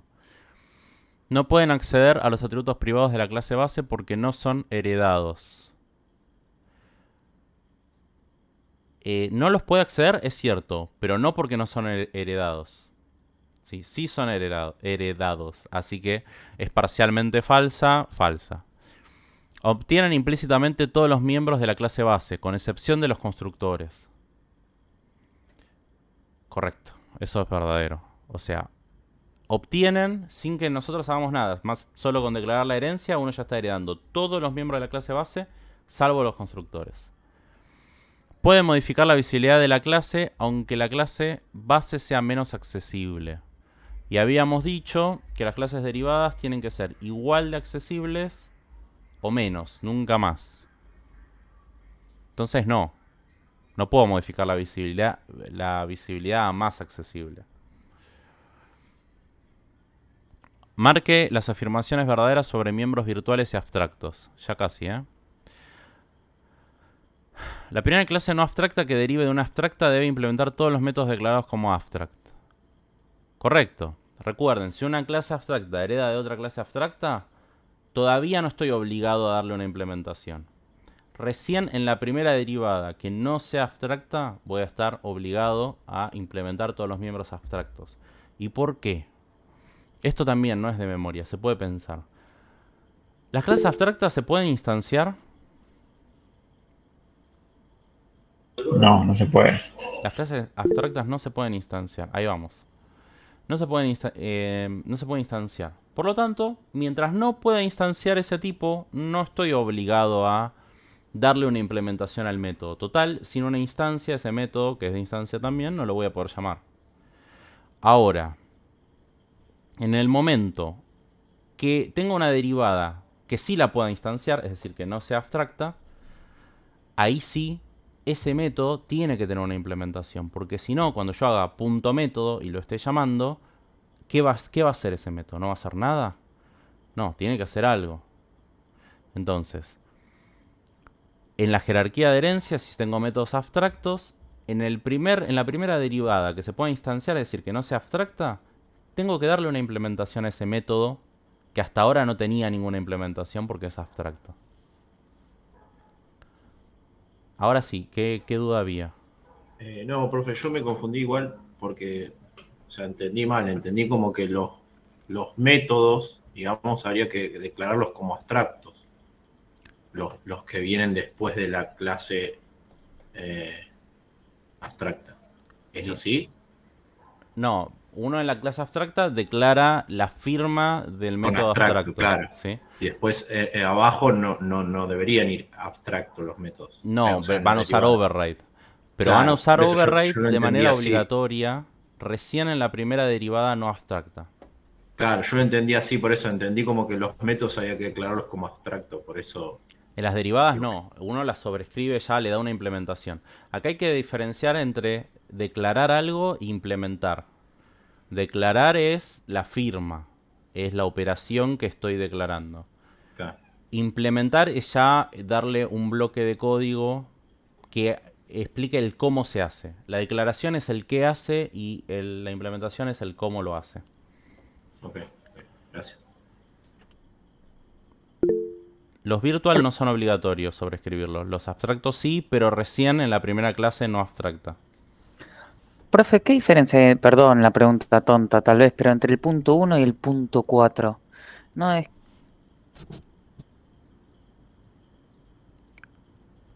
Bien. El 4 dice, todos los miembros definidos en la clase abstracta, todos. La palabra clave es todos. Los miembros definidos en la clase abstracta deben ser implementados por las clases que la hereden. Atributos, métodos, todo. Todos los miembros de... Todos los métodos, vamos a hablar de métodos. Todos los métodos de una clase abstracta son abstractos. ¿Obligatoriamente? No. No, podríamos tener un método normal que se hereda normal y no hay que cambiarle el comportamiento ni darle una implementación ni nada. Podríamos tener métodos virtuales donde no estamos obligados a cambiarle la implementación. Solo los métodos abstractos, por obligación, hay que darle una implementación en la derivada. Ajá, listo. Entonces no Ahí. es todos, es solo los abstractos. Gracias. Y eso incluye propiedades abstractas también. Saben que puede haber propiedades abstractas. Una clase abstracta solo puede contener miembros abstractos. Bueno, estaba relacionada con lo que acabo de explicar, que es no, puede contener cualquier tipo de miembro. Puede ser virtual, puede no ser ni virtual ni abstracto. Puede ser estático. Da igual. Las clases derivadas deben sobreescribir los métodos declarados como virtual. Deben, de nuevo, implica obligación, no. Virtual es opcional. Uno lo puede sobreescribir de manera opcional. Acá hay un tema que dice, una clase abstracta solo puede contener miembros abstractos, y dijimos que no, que puede contener miembros de cualquier tipo. Pero ahora les pregunto, ¿una clase no abstracta puede contener miembros abstractos? Mauricio ya viene en una seguidilla de nos. No, sí. Esto pasa un poco lo mismo que con estático e instancia. O sea, una clase abstracta puede contener cualquier cosa, pero una clase cualquiera no puede contener miembros abstractos. Solo las clases abstractas, ¿sí? Bien, bueno, es la primera nada más. Los métodos virtuales me permiten en una clase sellada generar código para que sus derivadas lo modifiquen. No, las clases selladas no pueden tener derivadas, así que no. Me permite crear polimorfismo declarando el método virtual en la clase derivada. No, el método virtual se declara en la clase base. Me permite crear polimorfismo declarando el método virtual en la clase base. Tampoco, porque es una clase sellada. Ah, no, está bien, no estaba hablando de métodos virtuales, no de clase sellada. ¿Ven? Hay que leer el enunciado también. Los métodos virtuales me permiten crear polimorfismo, no me gusta mucho cómo suena. Declarando el método virtual en la clase base, correcto. Son la única posibilidad de generar la implementación de un método en una clase abstracta. No. Profe, ahí solo admite una. Solo admite una, sí. Pero ¿no dijiste que la 2 y la 3 también? No, dije que no, que las selladas no pueden tener derivadas, así que es falsa. Y la Que segunda los y la métodos tercera. virtuales no se declaran en la derivada, se declaran en la clase base, así que tampoco. Es la tercera. A mí me la marcó como mala la tercera. No, perdón, no estoy leyendo mal, me estoy confundiendo yo. Me está marcando que es la tercera y yo no la marqué. Ahora sí. Kevin. Una pregunta, ¿no puedo tener un método virtual en una clase derivada que ponerle que no me haya heredado de la base ese método?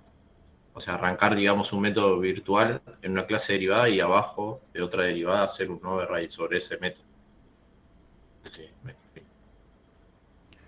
Repetime, me perdí. o sea, tener un método virtual en una clase derivada que no esté en la clase base. Como Sí, para después poder.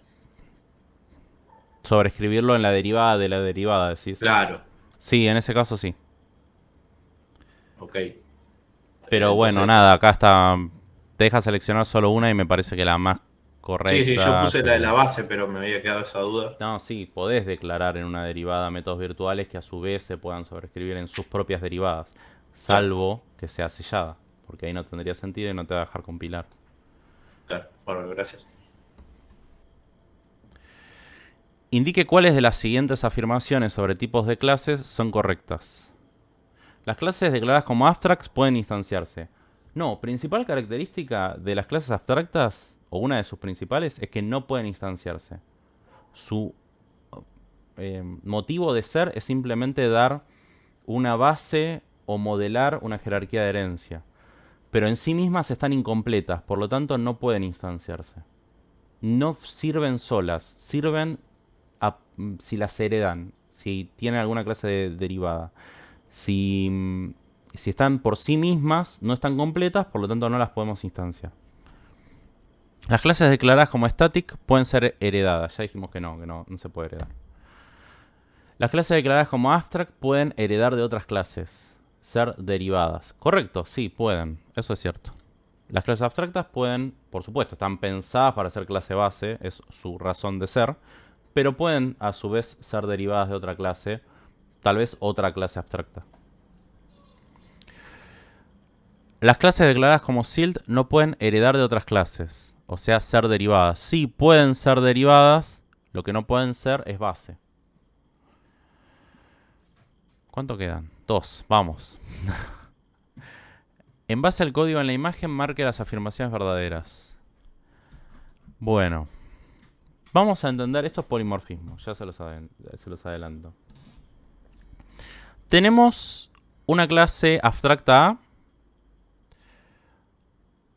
B hereda de A y le da por obligación una implementación a método loco que es abstracto y en la clase abstracta no tenía implementación. En la clase B le dan una implementación y la clase C, que hereda de B, sobrescribe a su vez esa implementación y le da otra.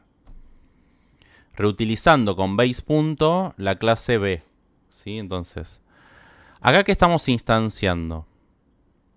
Estamos instanciando el tipo C, el último tipo, ¿sí? La instancia es de tipo C. Lo guardamos en el tipo B, ¿por qué? Porque los tipos derivados pueden guardarse en una referencia al tipo base, porque los pueden reemplazar, porque incluyen al tipo base. Y a su vez, esa referencia B la guardamos en un tipo A, y como B hereda de A, también es válido. B incluye A, entonces puede guardarse en una referencia de tipo A. Ahora, les voy a preguntar, ¿de qué tipo es la referencia de A y de qué tipo es la instancia que está a la que apunta A? Escuchen bien. Tengo esta variable A. ¿De qué tipo es la variable, la referencia? Hay tres opciones, A, B o C. A, la referencia es de tipo A. Es el tipo por el que está declarada la variable. ¿Y de qué tipo es la instancia a la que apunta esa variable? B. C. C. C. Hicimos new C. No hicimos new B ni new A. Hicimos new C. Entonces, una cosa es el tipo de la variable o del parámetro de entrada o del elemento de una lista, no importa. Y otra cosa es el tipo real en memoria. El tipo de la variable, que es el tipo de la referencia, puede ser de cualquiera de las clases base, desde la base más directa hacia arriba, o sea, en este caso podría ser B o A, Y otra cosa es el tipo real del objeto al que apunta esa referencia, que en este caso es C. ¿Por qué? Porque dice new C, no dice ni new B. Entonces, si hubiera hecho new B, sería B. Pero en este caso dice new C. Entonces, el tipo de la instancia en el heap es C. Ahora, yo lo estoy guardando en una variable tipo A. Yo podría castear ese A a C porque realmente en memoria el objeto es de tipo C. Pero en este caso decidí, pero bueno, es parte de la trampa de esto, es ir pasándolo de un tipo al otro. Que ustedes primero sepan que esto no va a dar un error porque C hereda de B, entonces lo puedo guardar en B porque incluye a la clase base. Y a su vez B hereda de A, entonces también lo puedo guardar en A porque incluye a B y por lo tanto... Perdón, porque B incluye a A y por lo tanto C también incluye a A por transitividad. Y la segunda cosa que evalúa es qué pasa al llamar a método loco. Porque lo estoy llamando desde una referencia de tipo A, pero el tipo del objeto en realidad es C. Entonces, ¿cuál de las implementaciones va a llamar? Bueno, por polimorfismo se llama a la implementación más cercana al tipo real del objeto en memoria, es decir, al tipo de la instancia, que en este caso es C. ¿Cuál de las dos implementaciones va a llamar? ¿Cuál es la más cercana al tipo real de este objeto? La de C. La de C, ¿sí?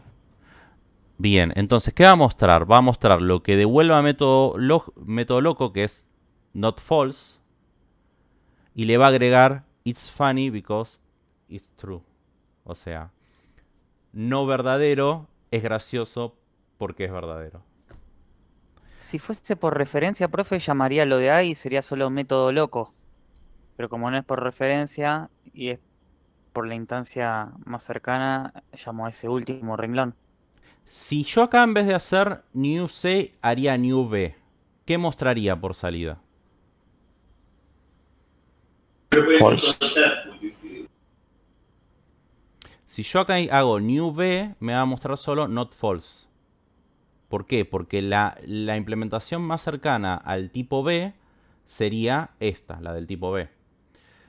Del tipo A no puedo porque es abstracta, o sea que ahí no. Pero imaginen que acá fuera virtual y le diera una implementación por defecto que sea, no sé, not solo o true. Diría true. Si llamas a A, dice true. Bueno, si instancio B, la implementación más cercana es la de B, entonces va a devolver not false.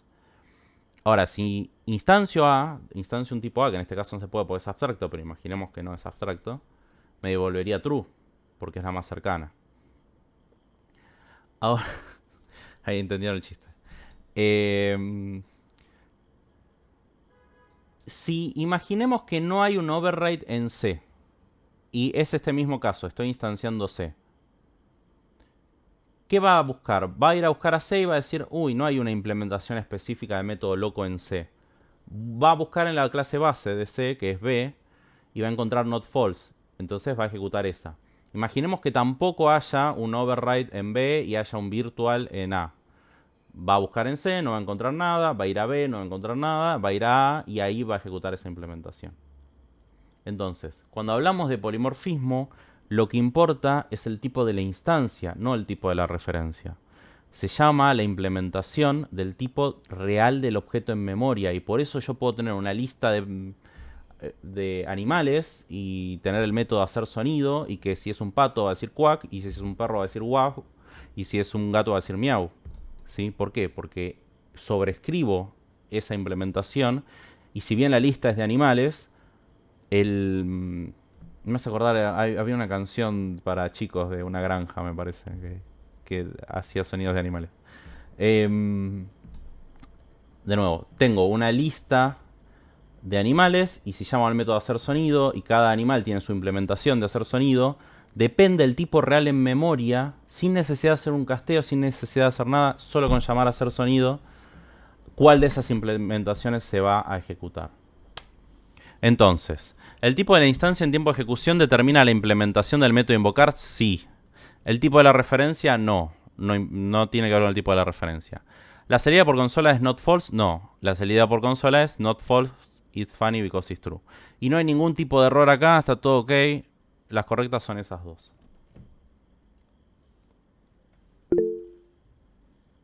Ramiro, sí. Sí, hoy tengo una consulta. Ahí en este caso, en el ejemplo, cuando en la clase se hace base.método loco, ese va a la clase A y al no encontrar en A una definición pasa a B. En el caso este, en A no tenés una definición. O sea que Claro. en A no hay nada para ejecutar. La primera clase no abstracta que hereda de A le da una implementación, que es not false. No sé cuál es la pregunta. No, claro, es que desde C va hasta A, ¿no? Buscando lo que es el método. No, de C va a la clase base más cercana, que es B. Ah, O sea, cuando vos haces base, claro, esa es mi pregunta. Cuando vos haces base, va a la clase más inmediata, no a la base. No, claro, va a la más inmediata. Ah, bien. Ok, perfecto. Y lo mismo polimorfismo, va desde el tipo real del objeto de memoria, en este caso new C, y fíjense que la referencia es de tipo A, pero no importa la referencia en polimorfismo. Lo que importa es el tipo real del objeto, o sea, en este caso C. Va a ir a buscar a C la implementación del objeto, y en este caso justo está en C, pero si no estuviera en C, iría a buscarla al tipo de la clase base. ¿Sí? O sea, Claro, a mí lo que me mareaba era que C también es A por transitividad. Sí. Entonces la base entendía que era A. No, cuando decimos base siempre llamamos a la más directa. Ok, perfecto. Clarísimo. Gracias, Mauri. Profe, en la anterior, ¿podría repetir lo de las clases SIL sobre si pueden ser base o derivadas?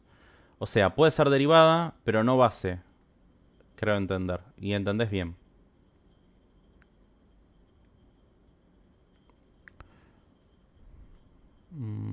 O sea, en la sellada, a ella le pueden heredar, pero ella no puede heredar a otro. Es así, ¿no? Correcto. Y no, esto no es correcto. La primera, no sé si se referían a esa. Me permiten en una clase sellada generar código para que sus derivadas lo modifiquen. No tiene derivadas, no es base. La sellada muere ahí. Muere ahí. Son las hojas del árbol, como les dije en la analogía. Dice, exacto, las clases SILT no pueden ser heredadas, por ejemplo, pueden heredar de otra clase, pero no pueden ser padre de otra clase, correcto. Correcto. ¿Cuál faltó marcar?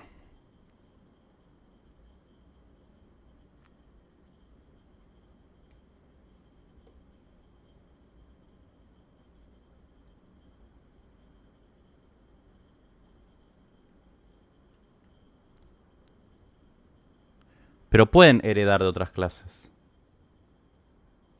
Pueden heredar de otras clases. Lo que no se puede es heredar de ellas. O sea, pueden ser derivadas, pero no pueden ser base. No, no es confusa. Las clases declaradas como SIL no pueden heredar de otras clases. Es decir, ser derivadas. Está claro. No pueden ser derivadas. Perdón. Ahora me confundí yo. Las clases declaradas como SIL no pueden heredar de otras clases. Ser derivadas. Es falso. Pueden ser derivadas. Ahí está. Es el no. Está bien. El no confunde. Puede ser. Bueno, ¿y cuál es la salida del programa de la imagen? Bueno, de nuevo, polimorfismo. Y colecciones. Acá hay una mezcla de dos cosas. Tenemos una lista de publicaciones. Las publicaciones pueden ser libros o artículos. O publicaciones solas. Fíjense que no es abstracta.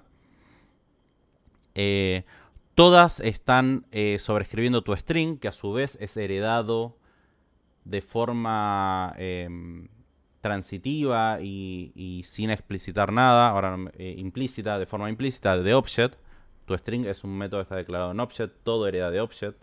Por lo tanto, todos heredan tu string y todos lo pueden sobreescribir porque es un método virtual. Entonces, publication sobrescribe tu string y devuelve el título. Book, que hereda de publication, lo vuelve a sobreescribir y a lo que devuelve es la clase base, que es el título, le agrega el autor. Y publicación, lo mismo, sobrescribe el toString. En este caso no hay no es que artículo hereda del libro, sino que tanto libro como artículo están heredando a su vez de una misma clase base que es publicación. Y ambas le están agregando al toString más información, en este caso autor o la fecha de publicación. Entonces, como tanto libro como artículo heredan de publicación,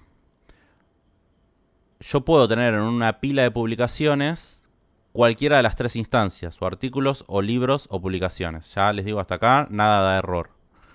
Entonces hago un push, primero de un artículo, después de un libro, después de una publicación. Hago un pick. Pick devuelve un elemento, el siguiente elemento de la pila sin sacarlo, o sea que sigue estando ahí. Y empiezo a recorrer el for each. ¿En qué orden se recorren las pilas? LIFO, muy bien ahí, rápido, Leandro. LIFO, el último en entrar es el primero en salir, por lo tanto, la guía de C# va a ser el primero en salir, luego el libro, luego el artículo. ¿Sí? Entonces, esto va a mostrar primero guía de C#, fecha de publicación. No, guía de C# solo, porque es una publicación. Luego va a mostrar el libro, que va a decir La Tempestad, autor, William Shakespeare. Y después viene el artículo, que va a decir cómo aprobar parciales y la fecha 4/10/2018 de publicación. No, el pick no lo saca. El que lo saca es el pop. Push es para agregar, pop para sacar. Pick es solo para tomar el siguiente de la lista sin sacarlo. Claro, en el caso que ahí hubiera un console write, te devuelve el tipo, ¿no? O te devuelve el string. No, estamos haciendo un punto toString acá. Y estamos sobreescribiendo el toString. Si no sobreescribimos el toString, su comportamiento por defecto es devolver el tipo de dato y el namespace. Pero cuando le haces un override, le cambias ese comportamiento. Lo pisás. Claro. Gracias, tú. Profe, consulta ahí en caso de tener un console write en el pick, mostraría el libro, ¿verdad? Porque es el siguiente, digamos, ¿no? Si tuvieras un... No, porque el pick devuelve el siguiente objeto en la pila en el mismo orden que en el orden que corresponda. En este caso, LIFO. Entonces toma ese siguiente elemento, pero no lo saca. O sea que sigue estando ahí, como siguiente en la pila. No sé si se entendió. O sea, el pick en este caso está como trampa para que sepan que no modifica nada. Es solo para traer el siguiente, pero sin sacarlo. Si fuera un pop, ahí sí lo sacaría. Lo devolvería y lo sacaría. Profe, consulta, pero lo de la tempestad y Shakespeare William, ¿no? El orden, ahí que dice título autor. Si yo voy para arriba en publicación, que te llama a base, y bases, título autor. Sí, está al costado, pero está. Respeta el orden, digamos. Si yo veo, ¿no? Tendría que ser así, cuando yo ahí pongo book. ¿El orden de qué? ¿Del constructor? Sí, ir autor y después voy y llamo a base, que sería título. Me queda título, autor. O sea, esto recibe el título y autor, ¿no?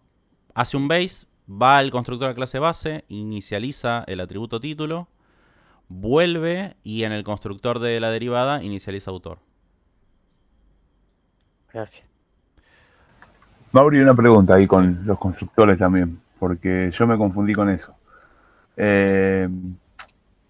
Ahí no arrojaría un error el constructor de publicación, porque le está faltando un parámetro. ¿Cuál? Donde lo puse a la lista, dice New Publication, guía de C#, pero no le pasa el parámetro del datetime.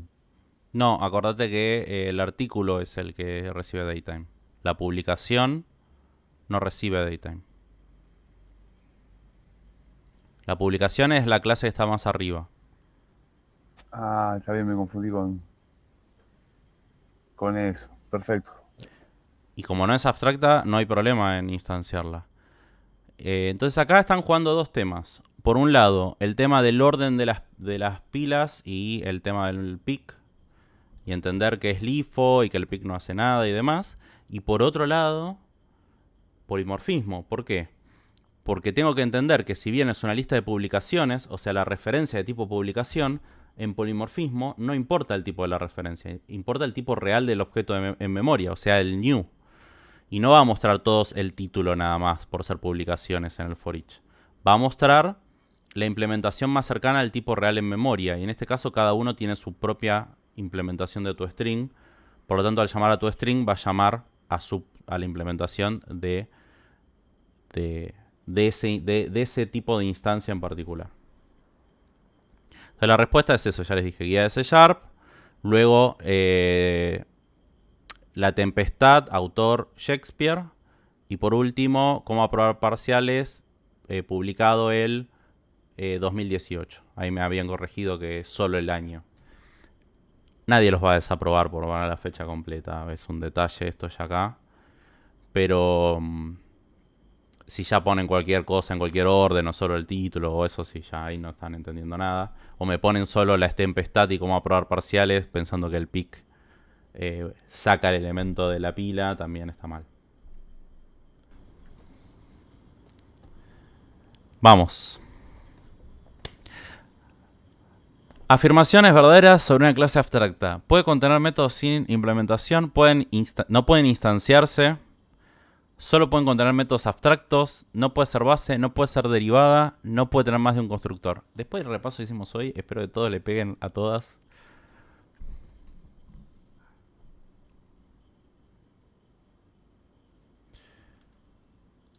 Muy bien, muy bien. Pueden tener métodos sin implementación, que son métodos abstractos y no pueden instanciarse. Pueden contener métodos no abstractos, ya lo hablamos hoy. Pueden contener métodos virtuales o que no sean ni virtuales ni abstractos. No puede ser base, es gravísimo, gente. Su razón de ser en la vida de las clases abstractas es ser una clase base. O sea que sí pueden ser una clase base. No puede ser derivada, les dije que sí, que tal vez es raro, pero pueden ser clases derivadas. No puede tener más de un constructor, ¿por qué? Sí puede tener más de un constructor si es una sobrecarga válida. Las clases no abstractas que derivan de una clase abstracta deben implementar todos sus métodos abstractos. ¿Verdadero o falso? O sea, tengo una derivada de una clase abstracta que no es abstracta. ¿Tengo que implementar obligatoriamente sus métodos abstractos? Sí, recuerden. Si yo declaro algo como abstract, en la siguiente derivada no abstracta le voy a tener que dar una implementación. Las clases abstractas que derivan de una clase abstracta, o sea, tanto la base como la derivada son abstractas, las dos. Deben implementar todos sus métodos abstractos. ¿Verdadero o falso? Deben implica, ya les dije, obligatoriedad, ¿no?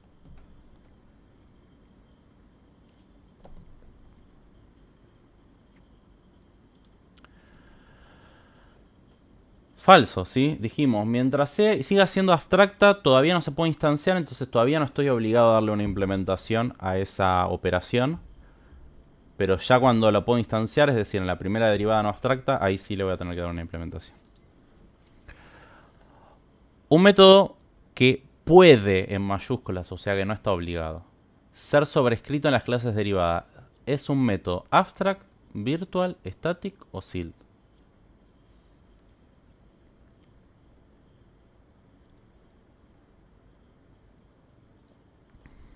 Virtual, ¿sí? Los virtual son métodos que ya en su declaración tienen una implementación, tienen el cómo lo hacen y dejan la puerta abierta a que las derivadas le cambien ese comportamiento, lo extiendan o lo sobrescriban completamente usando override. Pero no es obligatorio. O sea, compila igual y si en las derivadas no lo sobrescribimos, va a usar la implementación de la clase base.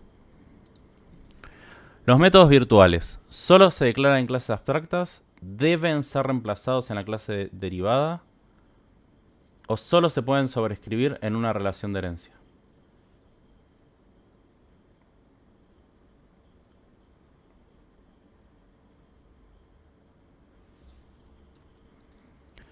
Los métodos virtuales se pueden declarar en cualquier tipo de clase, abstracto o no, salvo en las selladas. En las selladas no, porque como no hay herencia no tiene sentido.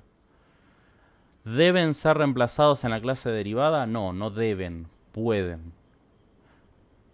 ¿Solo se pueden sobreescribir en una relación de herencia? Correcto. Solo puedo hacer override a un método virtual que esté en una clase base de la que esté heredando. La palabra reservada override se usa para implementar un método abstracto. Para implementar un método abstracto. Se usa para invalidar métodos estáticos. Se puede usar para invalidar métodos no virtuales. Invalidar es un sinónimo de sobreescribir. Se usa para invalidar un método virtual. Acá hay más de una, ¿no? Me parece. Sí, para darle una implementación a un método abstracto o para invalidar / sobreescribir un método virtual. No se pueden sobreescribir los métodos no virtuales ni los métodos estáticos. Puedo invalidar un método base marcado como virtual, static, new, abstract, sealed, override. O sea, ¿cuál de esos se pueden sobreescribir? Eso es lo que está preguntando.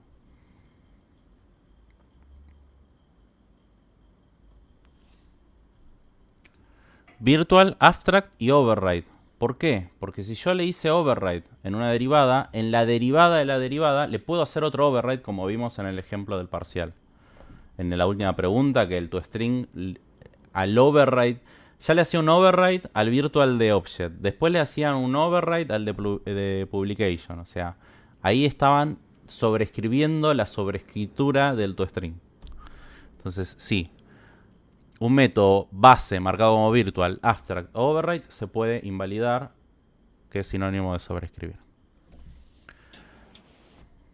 El polimorfismo se resuelve en base a el tipo de la referencia en tiempo de ejecución, el tipo de la instancia en tiempo de ejecución, el tipo de la referencia en tiempo de compilación o el tipo de la instancia en tiempo de compilación. Recuerde que hablamos de instancias. Recuerden que hablamos de instancias.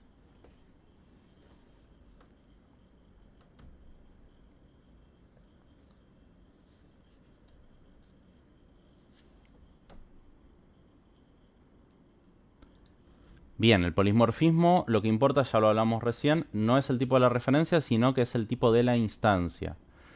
Y cuando hablamos de instancias, hablamos de tiempo de ejecución, porque los objetos viven en memoria, ¿sí?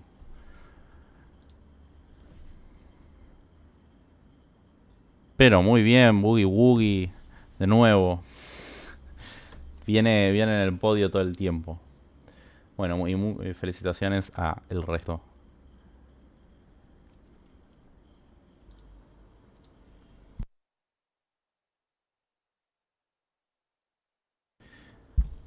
No empiecen con ese derrotismo.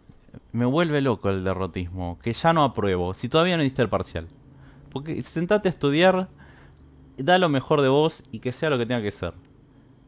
Es eso una evaluación. Es estudio porque estoy acá para eso y quiero aprender. Y bueno, lo que aprendí lo aprendí. Lo que no aprendí no lo aprendí. Voy y tal vez me saco un 2, tal vez me saco un 4, tal vez me saco un 10. No lo saben. No lo saben antes de tiempo. No sean derrotistas. Estudien nada más.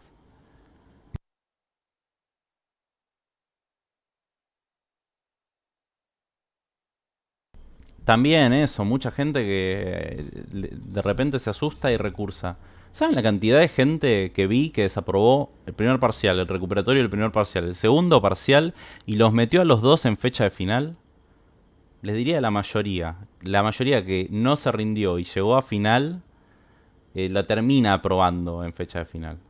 Entonces, tranqui, llévenla al día, practiquen, dense su tiempo. Si no es en este, va a ser en recuperatorio. Si no es en recuperatorio, será en fecha de final.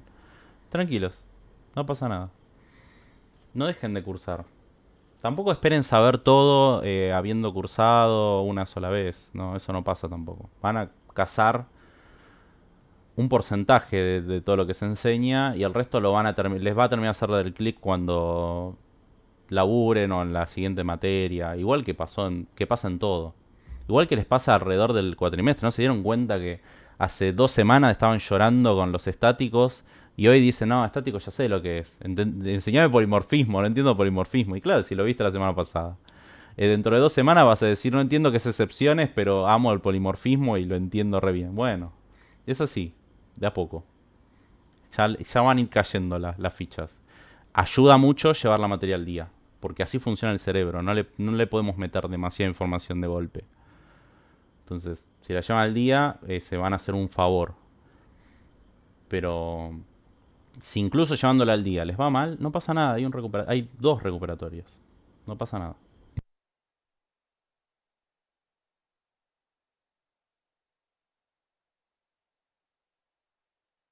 Hasta que les clave el 2, ahí ya no me van a querer más.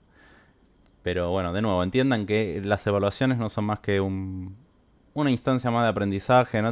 Ni bola le den, no le den bola a la nota, no le den bola a nada. Solamente traten de aprender lo más que puedan y ya está. De eso se trata cursar en la universidad. Después, algunos necesitarán más tiempo, otros necesitarán menos. Pero no dejen, y no se tiren, no se rindan antes de tiempo.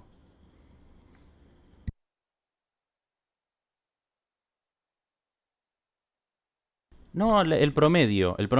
Y el título no se lo van a pedir en ningún lugar. Y a lo mucho les van a preguntar si son estudiantes. Pero no. Es un título terciario, no tiene mucha validez con la demanda laboral que hay.